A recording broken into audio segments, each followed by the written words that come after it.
जनसंवाद न्यूज, सत्य आणि विश्वासाची बातमी। अंबरनाथ पोलीस ठाण्याच्या पथकाने अंमली पदार्थ विरोधी मोहिमेच्या यशस्वी कारवाईत 14,000 रुपयांच्या 2 किलो गांजासह एका इसमाला अटक केली।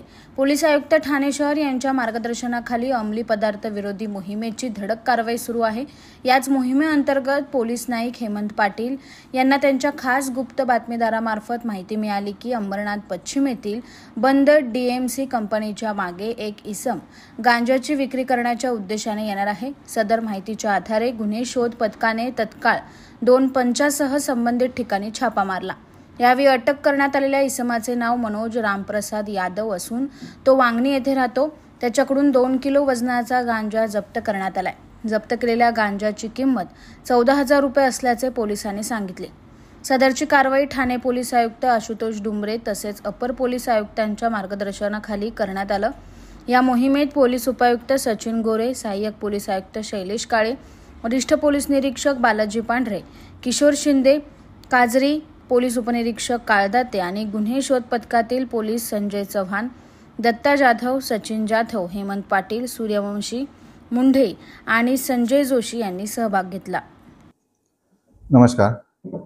अंबरनाथ पोलीस स्टेशन हद्दीमध्ये डीएमसी कंपनीच्या बॅक साईडला आम्हाला गोपनीय बातमीदारामार्फत एक माहिती मिळाली होती की सदर ठिकाणी एक व्यक्ती गांजा घेऊन येणार आहे।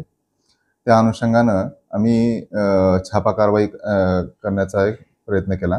त्यासाठी माझ्या कार्यालयातून त्यांना परवानगी देण्यात आली। त्या अनुषंगानं आम्ही छापा कारवाई केली। त्यामध्ये मनोज रामप्रसाद यादव या आरोपीकडे 2 किलो गांजा आम्हाला प्राप्त झालेला आहे। एकूण 2 किलो गांजा पकडलेला आहे। तो 14,000चा मुद्देमाल आहे। पोलीस निरीक्षक गुन्हे श्री शिंदे साहेब, त्याचबरोबर डीबी पथकाचे अधिकारी, सदरची माहिती जी आहे ते हेमंत पाटील नावाचे आमचे डीबी कर्मचारी आहेत त्यांना मिळालेली होती। त्यांच्या या इन्फॉर्मेशनवरून आमचे एपीआय कजारी साहेब आणि त्यांच्या टीम मार्फतीनं सदरची कारवाई केलेली आहे। जनसंवाद न्यूज, सत्य आणि विश्वासाची बातमी। आजच सबस्क्राइब करून बेल आयकॉनला क्लिक करा आणि पहा ताज्या घडामोडींचा अचूक अंदाज आपल्या मोबाईलवर।